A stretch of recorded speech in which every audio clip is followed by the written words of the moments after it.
It is June 7th, 1997, Joe Louis Arena in Detroit. The ice is scarred from 60 minutes of war, and the crowd, 19,983 people packed into a building that has waited longer than most of them have been alive, is standing, every single one of them. The Philadelphia Flyers, a team built on toughness and menace, have nothing left. The scoreboard reads 1-0. The final seconds drain away, and when the horn sounds, a man in a white jersey with the number 19 on his back does something he has waited 14 years to do. Steve Yzerman lifts the Stanley Cup. He is 32 years old. He has played 1,114 regular season games in a Detroit Red Wings uniform. He was named captain of this franchise when he was 21, the youngest captain in the history of one of hockey's oldest teams. He carried that letter through seasons when the Red Wings could not get past the second round, through years when the hockey world whispered that he was a scorer who could not win, through the humiliation of being swept in the 1995 Stanley Cup Finals by the New Jersey Devils, through the gut-wrenching realization that individual brilliance was not enough. But the man lifting the cup in 1997 is not the same player who entered the league in 1983. That player was a dazzling offensive force, a skater who could split a defense and put the puck in the net with an ease that bordered on arrogance. This player, the one cradling 35 pounds of silver above his head, is something else entirely. He is a 200-foot player. He backchecks. He blocks shots. He wins face-offs in his own zone with the game on the line. He sacrificed the thing that defined him, his offensive genius, because a coach told him it was the only way to win. And he listened. That is the story most people do not know. They know Steve Yzerman won 3 Stanley Cups. They know he scored 692 goals. They know they called him the captain. But they do not know what it cost him. They do not know the war he fought inside himself, the transformation he had to make, the parts of his game he had to kill, so that the rest of the team could live. They do not know about the knee that was so destroyed by the end of his career that walking was an act of will, or the nights he sat in the training room wondering if he would ever skate again. By the end of tonight, you're going to understand exactly why Steve Yzerman is not just a hockey legend. He is the standard by which leadership in professional sports should be measured. Before we get started, if you find these stories as moving as we do, take a second to like the video or subscribe. It's a simple action, but it helps this channel reach more people who appreciate the legends of the game. Now let's begin. There is a trophy in professional sports that carries weight no other trophy can match. The Vince Lombardi Trophy is made new every year. The Larry O'Brien Trophy is handed out and forgotten by summer. But the Stanley Cup, the oldest professional sports trophy in North America, is the same physical object, year after year, generation after generation. When a player lifts it, his hands are touching the same silver that was touched by men who played the game before forward passes were legal. The names are all there, engraved in tiny letters that wrap around the barrel of the cup in rows so dense they blur together. Every name a career, every name a story. The cup was donated in 1893 by Lord Stanley of Preston, the Governor-General of Canada, who paid 10 guineas for it, roughly $50 at the time. He never actually saw a Stanley Cup championship game. He returned to England before the first one was played. But the trophy he left behind became something far greater than he could have imagined. It became the most coveted prize in hockey, and arguably in all of team sports, because the Stanley Cup is not simply won. It is survived. 16 wins in the playoffs, 4 rounds, 2 months of punishment. The ice gets harder, the hits get heavier, and the margin between victory and defeat shrinks until it is thinner than the blade of a skate. By the time Steve Yzerman entered the National Hockey League in 1983, the cup had already accumulated nearly a century of mythology. The Montreal Canadiens had won it 23 times. The Toronto Maple Leafs had won it 11 times. The great dynasties. Montreal in the 1950s, Toronto in the 60s, Montreal again in the 70s, the New York Islanders in the early 80s, had all been built around the singular pursuit of having their names etched onto that silver surface. But the Detroit Red Wings, one of the original 6 franchises, a team that had been part of the NHL since 1926, had not won the Stanley Cup since 1955. Think about that for a moment. 1955. Gordie Howe was in his prime. Terry Sawchuk was in goal. The Red Wings were a dynasty in their own right, winning 4 cups in 6 years between 1950 and 1955. And then, nothing. A drought that stretched across decades. By the time the 1980s arrived, the Red Wings were not just bad, they were a punchline. Fans in Detroit called them the Dead Wings. The building was half empty on most nights. The franchise that had once been home to Howe, Sawchuk, Ted Lindsay, and Red Kelly had become one of the worst teams in professional hockey. The Stanley Cup, for Detroit, was not a goal, it was a ghost. A memory passed down from fathers who had seen Howe play to sons who had only seen losing. And then, in the 1983 NHL entry draft, with the 4th overall pick, the Red Wings selected a 17-year-old centre from the Peterborough Petes of the Ontario Hockey League. His name was Steve Yzerman. He was 5 feet 11 inches tall, 177 pounds, and he played the game as if the ice existed solely to give him a stage. The scouting reports praised his vision, his skating, his shot. But nobody, not the scouts, not the coaches, not even Yzerman himself, understood what the next 22 years would demand of him. To understand the magnitude of what Yzerman would eventually accomplish, you have to understand what the Stanley Cup asks of a captain. The tradition is specific and sacred. When the cup is won, the first player to touch it is the captain. He lifts it above his head and he skates. The building roars, his teammates wait, and then he hands it to someone, and that choice, who receives it second, is itself a statement. The captain decides who has earned the right to hold it next. It is an act of recognition that no coach can give and no contract can buy. It comes from the man who wore the C on his chest and bled for it. The captains who came before Yzerman in Detroit were part of a lineage that demanded excellence. Sid Abel captained the famous production line alongside Howe and Lindsay in the late 1940s and early 50s. Alex Delvecchio wore the C for 12 seasons and won 3 cups. Ted Lindsay was a warrior who helped organize the First Players Union and was traded to Chicago as punishment for it. These were men who defined what it meant to lead a hockey team. The captaincy in Detroit was not ceremonial. It was a burden and an honor in equal measure. When Yzerman was named captain on October 7, 1986, at the age of 21, he inherited that weight. He also inherited a team that had missed the playoffs in 14 of the previous 16 seasons. The franchise had been so poor for so long that the 1983 draft, the one that brought Yzerman to Detroit, was only possible because the Red Wings had finished with one of the worst records in the league. The building blocks were barely visible. Jimmy Devellano, the general manager who drafted Yzerman, later said that when he arrived in Detroit, the cupboard was not just bare, it had been stripped for parts. The Stanley Cup tradition demands that a team go through suffering before it earns the right to lift the trophy. It is not a sentimental notion, it is a statistical reality. The average NHL franchise goes decades between championships. Some never win at all. The expansion teams that entered the league in 1967, 1970, and beyond had to build from nothing, and most of them learned that the cup does not come to the talented, it comes to the obsessed. What made Detroit's drought particularly painful was that the city remembered greatness. This was not an expansion franchise learning to walk. This was a founding member of the original 6. The 6 teams that made up the entire NHL from 1942 to 1967. Detroit, Montreal, Toronto, Boston, Chicago, and New York. Those franchises carried the history of the sport in their banners and their buildings. To be an original 6 team and to go 42 years without the cup was not just a drought, it was a betrayal of legacy. The cup itself seemed to mock the Red Wings during those years. It travelled to Philadelphia, to the New York Islanders, to Edmonton, to Pittsburgh, to places that had no hockey tradition to speak of before their teams were born.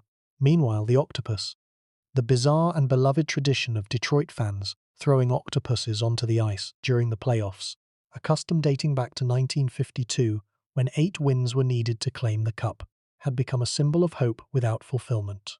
The tentacles hit the ice, the crowd roared, and then the Red Wings lost. The weight of the Stanley Cup is approximately 34.5 pounds. It stands just under 3 feet tall. Its base is made up of 5 bands, and when a band is full of names, the oldest band is removed and sent to the Hockey Hall of Fame in Toronto to be replaced by a blank one. This means that names do not stay on the cup forever. They rotate off, eventually into a vault. The permanence is an illusion. Even your name on the greatest trophy in sports will, one day, be quietly retired to a shelf. But the memory of lifting it, that is permanent. Every player who has hoisted the cup describes it in the same way. The weight disappears. The crowd sound changes from noise to something almost physical, a vibration that enters the chest. The silver is cold at first, and then warm because the arena lights heat it under the glare. And for one lap around the ice, the player holding it is not a hockey player. He is something older. He is part of a ritual that connects him to every man who has done this before, stretching back more than a century. Steve Yzerman would hold the cup 3 times in his career. 3 times he would take that lap. 3 times his name would be engraved. But the first time, June 7th, 1997, was the one that mattered most, because it was not just the end of a 42-year drought. It was the answer to a question that had followed Yzerman for his entire career. Could he lead a team to a championship? The question was fair. The doubters were not wrong to ask it, because for the first decade of his captaincy, the answer was unclear. But before we reach that answer, before the parades and the champagne and the names on the cup, there is a story that needs to be told. A story about a young man from a small Canadian town who walked into a broken franchise and spent the next 2 decades rebuilding it with his body, his mind, and eventually his willingness to become someone entirely different from the player he was born to be. Steve Yzerman was born on May 9, 1965, in Cranbrook, British Columbia, a small city nestled in the Rocky Mountain Trench in the southeastern corner of the province. His father, Ron, was a civil servant who worked for the Canadian government, and the family moved to Nepean, Ontario, a suburb of Ottawa, when Steve was young. It was there, on the frozen outdoor rinks of eastern Ontario, that Yzerman first learned to skate. The cold in Nepean was not gentle. Winters dropped well below -20 degrees Celsius, and the rinks were sheets of rough, wind-scarred ice that bore no resemblance to the polished surfaces of NHL arenas. You learned to skate on that ice, or you fell. Yzerman did not fall. He was not the biggest kid on the ice. He was never the biggest anything.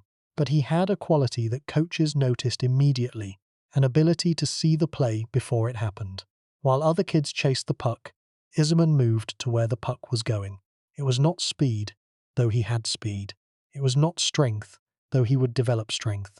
It was intelligence, a spatial awareness that allowed him to process the geometry of the game faster than anyone around him. By the time he reached junior hockey, with the Peterborough Petes of the Ontario Hockey League, Yzerman was already being discussed as a potential first-round draft pick. In the 1982-83 season, his final year of junior, he scored 42 goals and added 62 assists for 104 points in 56 games. The numbers were electric, but what stood out more was the way he competed. Peterborough was not a powerhouse. Yzerman did not have the luxury of playing alongside future NHL stars. He was the engine of that team, and when the engine needed to run harder, he ran harder. No complaint, no negotiation. He simply produced. The 1983 draft was stacked with talent. Brian Lawton went first overall to the Minnesota North Stars. Sylvain Turgeon went second to the Hartford Whalers. Pat LaFontaine, a dazzling American center who many believed was the best player available, went third to the New York Islanders. And then, at number 4, Detroit selected Yzerman. It was not a controversial pick, but it was not a celebrated one, either. The Red Wings were so bad that drafting a talented teenager felt less like building a contender and more like finding a reason to sell tickets. Nobody believed that Pick would change the franchise forever. Yzerman's impact was immediate. In his first NHL season, 1983-84, he scored 39 goals and 87 points in 64 games. He was 18 years old. He finished second in voting for the Calder Trophy as the league's best rookie, behind only Tom Barrasso, a goaltender in Buffalo who had made the extraordinary leap from high school directly to the NHL. Yzerman's skill was obvious from the first shift. He could carry the puck through traffic with a calmness that belied his age. His wrist shot was a weapon. Quick, accurate, and released from angles that goalies did not expect. And his playmaking, the ability to find a teammate in space with a pass that arrived at exactly the right moment, was already elite, but the team around him was not. The Red Wings of the early and mid-1980s were still mired in mediocrity. They made the playoffs in Yzerman's rookie year, but were eliminated quickly. The following season, they missed the playoffs entirely. The pattern was familiar in Detroit, flashes of hope buried under institutional dysfunction. And then came 1986. Yzerman, at 21, was named team captain, the youngest captain in Red Wings history. It was a coronation of sorts, an acknowledgement that whatever the future held, it would be built around number 19. But the crown was heavy. The team was not ready to contend, and Yzerman, a naturally reserved and private person, was now expected to be the face of a franchise that had almost nothing to show for itself. What Yzerman did next was simply outscore the problem. In the 1988-89 season, he erupted for 65 goals and 90 assists, 155 points. It was the third highest single-season point total in the league that year, behind only Mario Lemieux and Wayne Gretzky. 65 goals. Yzerman was not merely good. He was playing at a level that placed him in the conversation with the two greatest offensive players the sport had ever seen. He won the Lester B. Pearson Award, now called the Ted Lindsay Award, as the most outstanding player in the NHL as voted by the players themselves. His peers, the men who had to face him every night, said he was the best, and it gets harder. Because what should have been the beginning of a championship run became something else entirely. The Red Wings could not get past the conference semi-finals. Year after year, Yzerman put up staggering numbers. He averaged over 100 points per season for 6 consecutive years between 1987 and 1993. And year after year, the Red Wings fell short in the playoffs. The criticism was specific and cutting. Yzerman was a scorer, not a winner. He could light up the regular season, but could not carry a team through the brutal grind of the postseason. The whispers grew louder. Was he too soft? Was he too one-dimensional? Was he, for all his talent, fundamentally incapable of being the kind of player who wins championships? The comparisons to Gretzky and Lemieux, once flattering, became a trap. Gretzky had won 4 cups in Edmonton, Lemieux won 2 in Pittsburgh, Yzerman had won nothing. And in the hockey world, where the cup is the only currency that truly matters, nothing was exactly what his legacy was worth. The turning point came in 1993, when the Red Wings hired Scotty Bowman as head coach. Bowman was already the most successful coach in NHL history, having won 6 Stanley Cups with the Montreal Canadiens and the Pittsburgh Penguins. He was brilliant, demanding, and ruthless. He did not care about feelings. He did not care about reputations. He cared about winning, and he had a specific vision for what the Detroit Red Wings needed to become. Bowman looked at Yzerman and saw a player who was giving the team everything offensively and not nearly enough everywhere else. He told Yzerman, in ways both direct and indirect, that the 65-goal seasons were not coming back, that the future of the Red Wings depended not on Yzerman scoring more, but on Yzerman doing more. Back-checking, penalty killing, defensive zone coverage, face-offs, the unglamorous, exhausting, invisible work that separates good teams from great ones. For Yzerman, this was not just a coaching adjustment, it was an identity crisis. He had defined himself through his offense. The goals, the assists, the points, they were his proof of value, his argument against the doubters, his reason for being. And now the greatest coach in the history of the sport was telling him that all of it was not enough, that he had to become someone else. There were rumours, never confirmed, but persistent, that the Red Wings nearly traded Yzerman during this period. The Ottawa Senators were mentioned. The idea that the captain of the Detroit Red Wings, the face of the franchise, could be sent away was both unthinkable and, according to some inside the organization, entirely possible. Yzerman's relationship with Bowman was not warm. It was professional, tense, and at times adversarial. Bowman pushed and Yzerman resisted, and then slowly, Yzerman stopped resisting. He began to change. The point totals dropped from 155 points in 89 to 85 points in 94 to 74 in 95. To the casual observer, it looked like decline. But inside the Red Wings dressing room, the players knew the truth. Yzerman was not scoring less because he was worse. He was scoring less because he was doing everything else. He was the first forward back in the defensive zone. He was blocking shots. He was winning face-offs at a rate that put him among the best in the league. He was killing penalties. He was doing the things that do not show up on highlight reels, but show up on championship banners. The transformation was not instant. It was painful, gradual, and often invisible.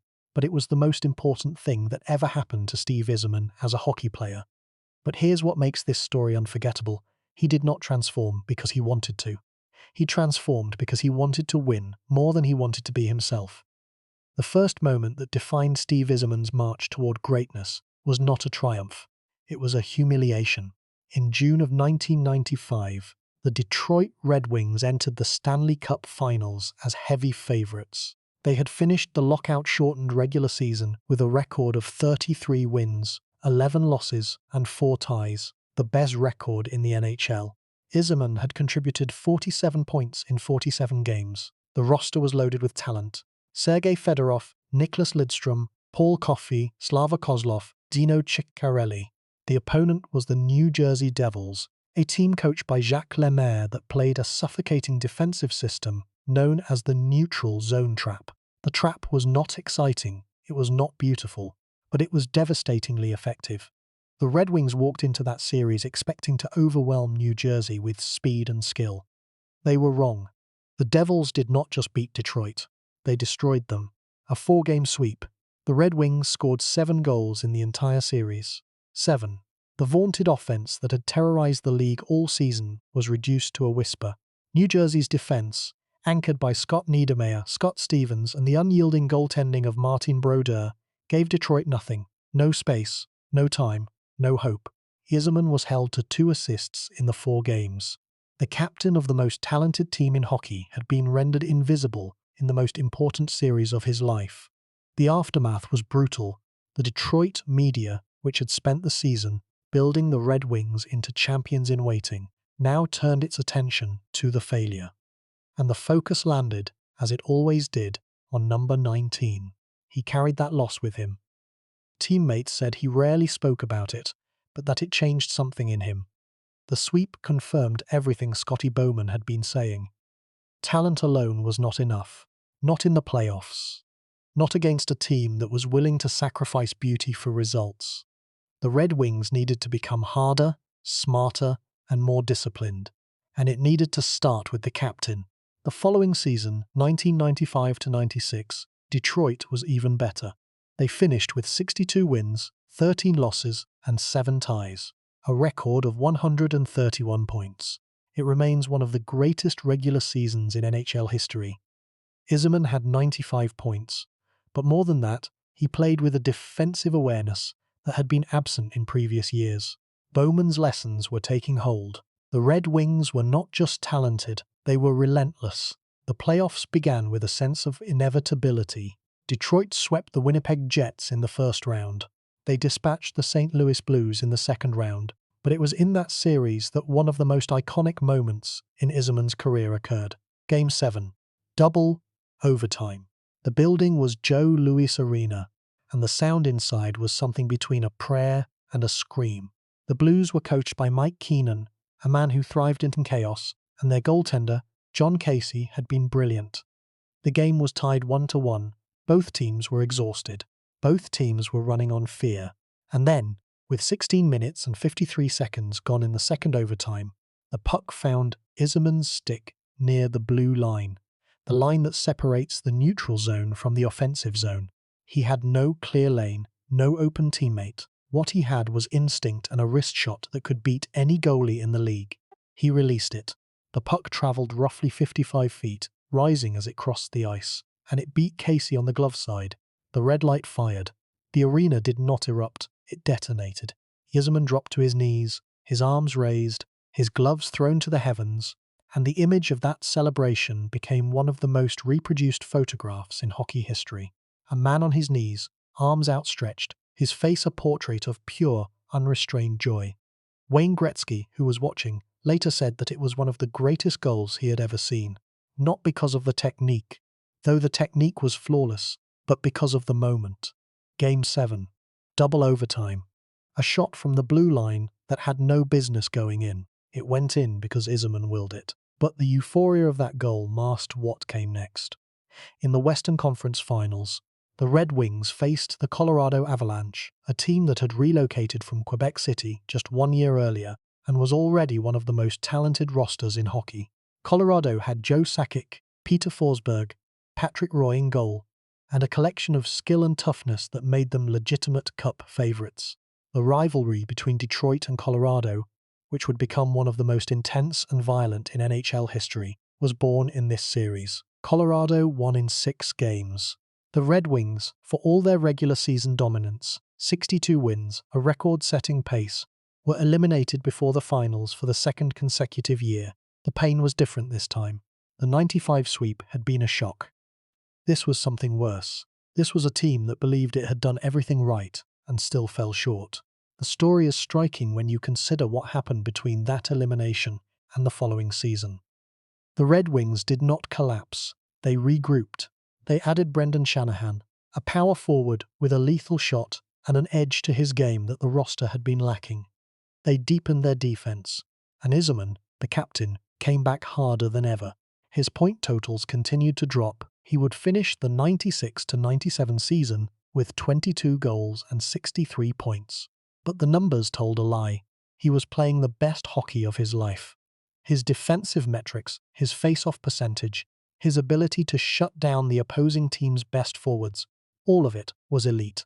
The 1997 playoffs were the culmination of everything Detroit had been building.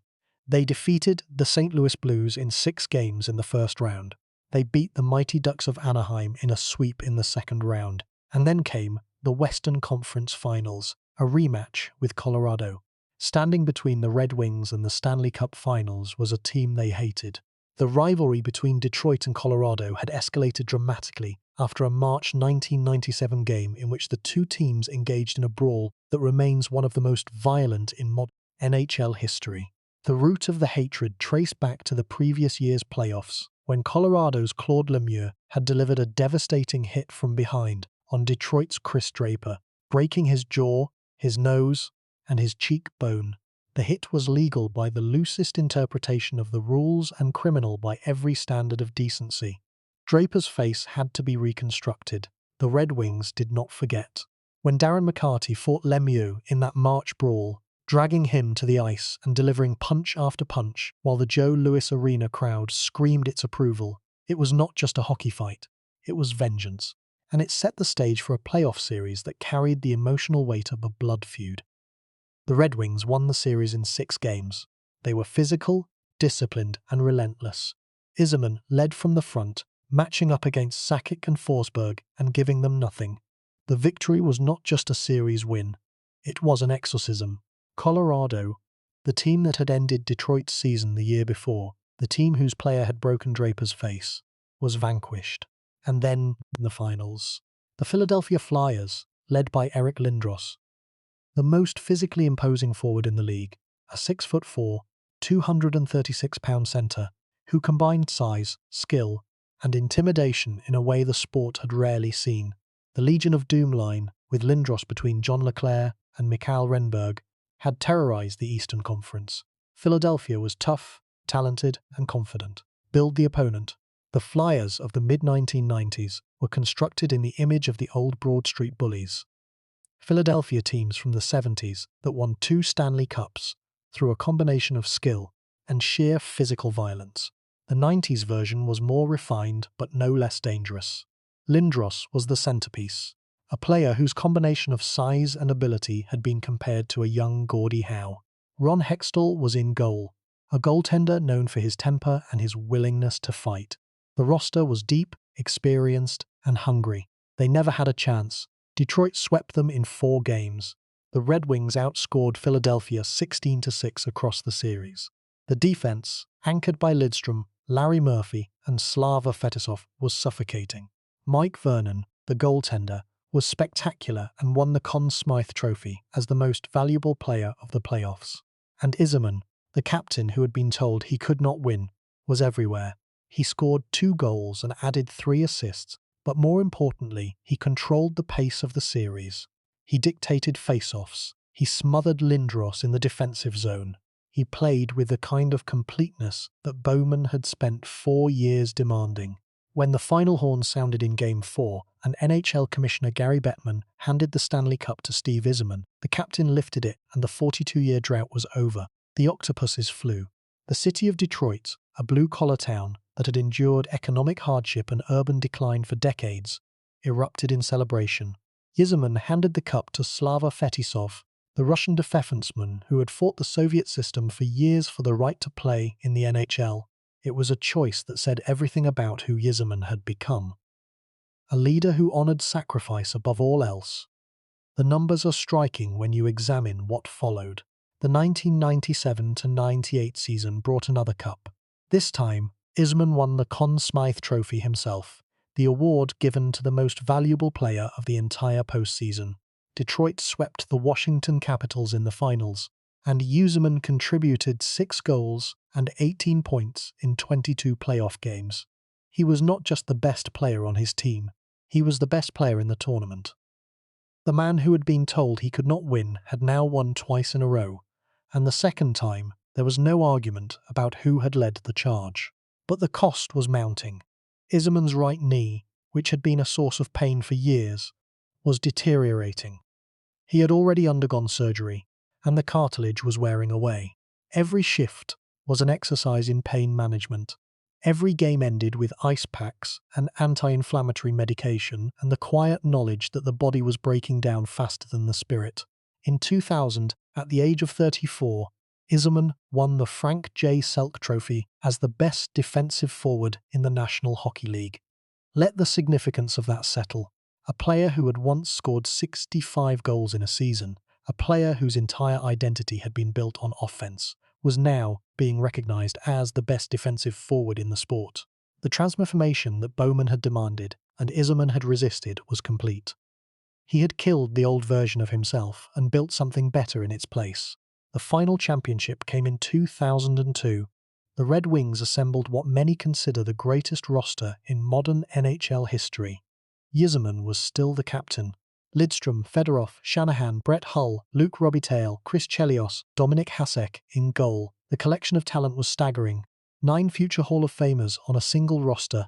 The team steamrolled through the playoffs, losing only 6 games total, and defeated the Carolina Hurricanes in 5 games in the finals.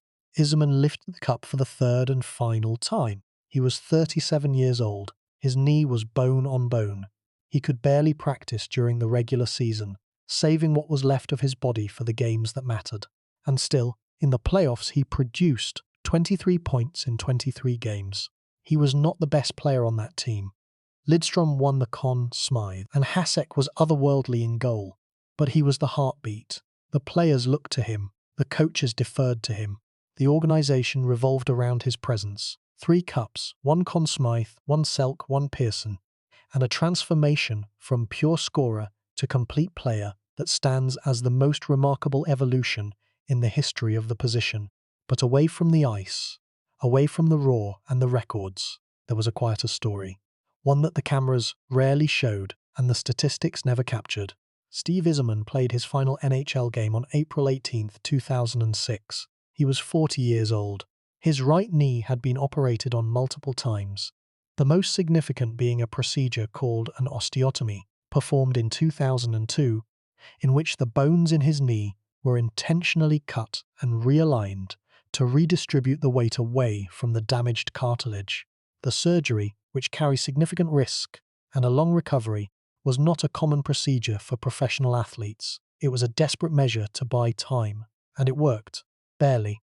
Yzerman returned to play, but the knee was never the same. He missed the entire 2002 to 2003 season recovering. When he came back, he was diminished physically, though the hockey intelligence remained as sharp as ever. Let that sink in. A man whose career was defined by skating, by the fluid, effortless way he moved across the ice, spent his final years fighting just to stay upright. The grace that had defined him in his 20s was replaced by a calculated conservatism in his late 30s. He could not go end to end anymore. He could not split defenses with a burst of speed. but he could still think the game faster than anyone on the ice, and he could still make the play that mattered with the game on the line.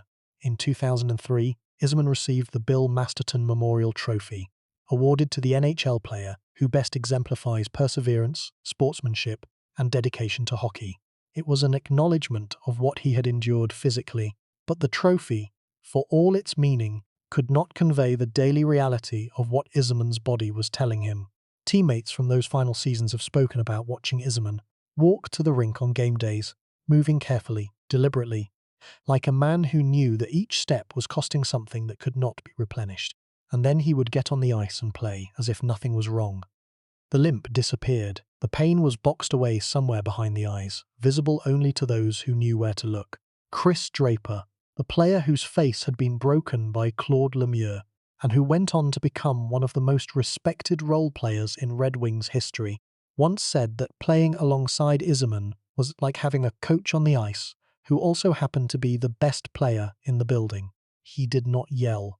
He did not make speeches. He led by doing the thing that needed to be done, and doing it at a level that made everyone around him ashamed to give anything less than everything. The truth gets heavier when you examine what Yzerman sacrificed statistically. In his peak offensive seasons, between 1987 and 1993, he averaged over 112 points per season. After Bowman arrived and the transformation began, his average dropped to roughly 75 points per season. Those lost points, hundreds of them over the course of a decade, would have pushed Yzerman much higher on the all-time scoring list.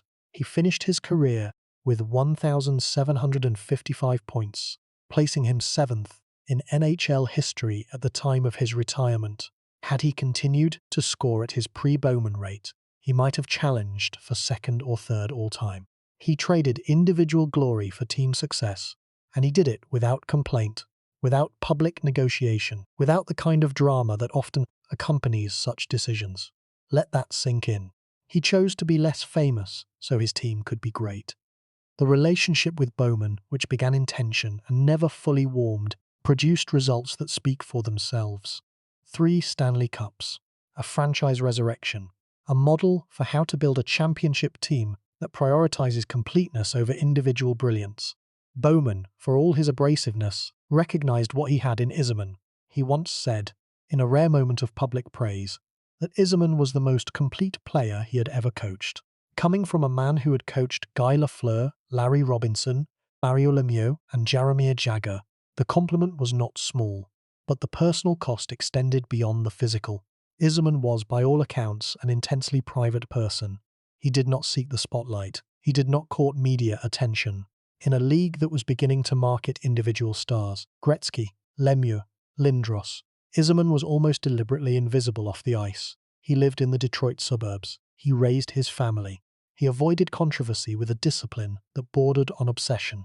The result was that while he was universally respected inside the hockey world, he never achieved the mainstream fame of his contemporaries.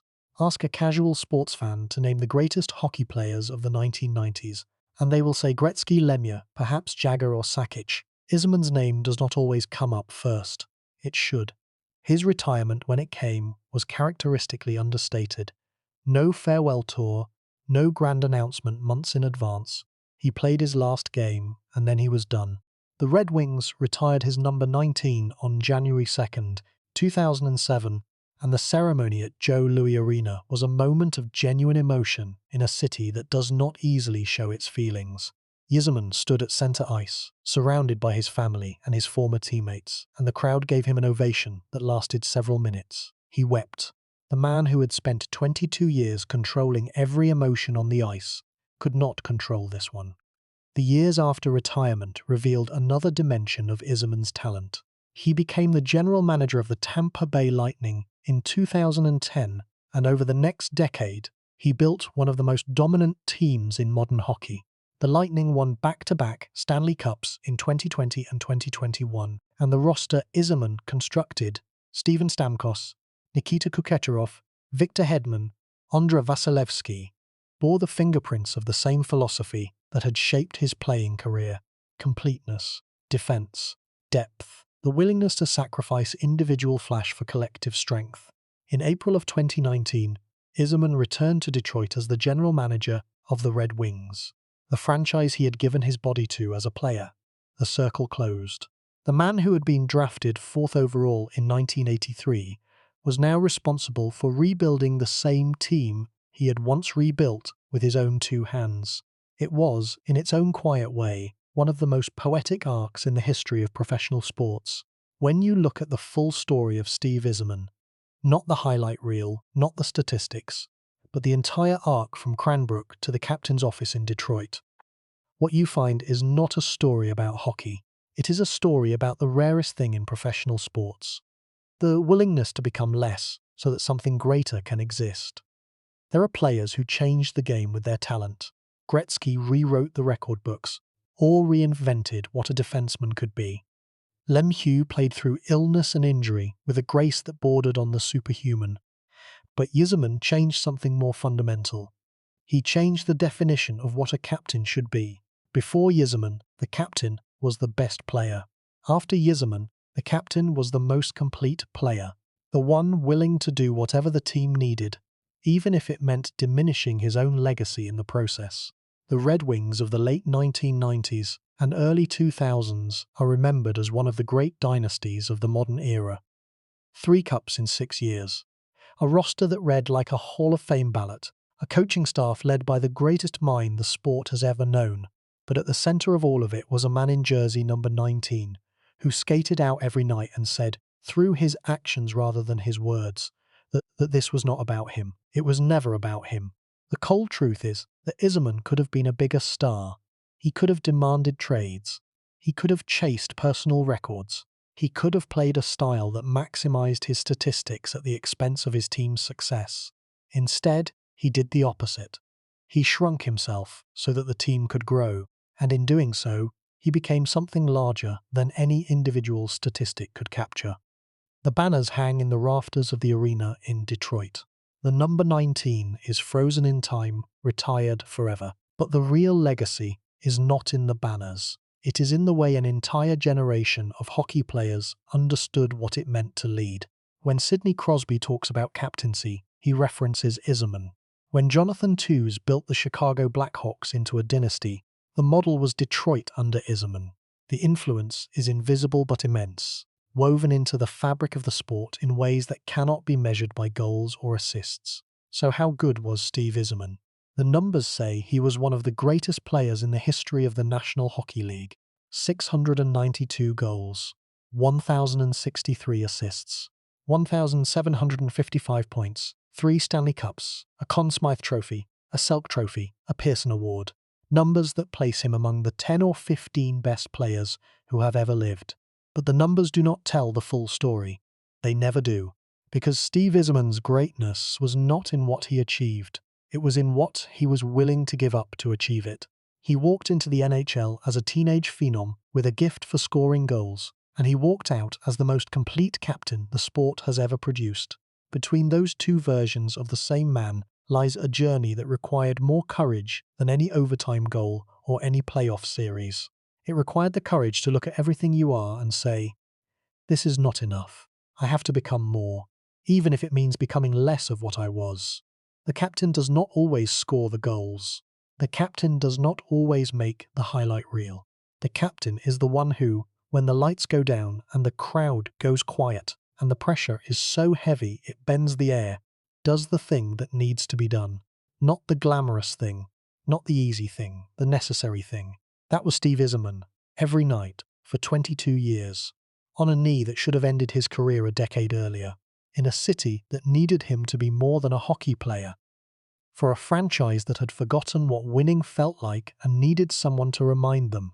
They called him the captain, not because he wore the C on his jersey, though he did, longer than almost anyone in history.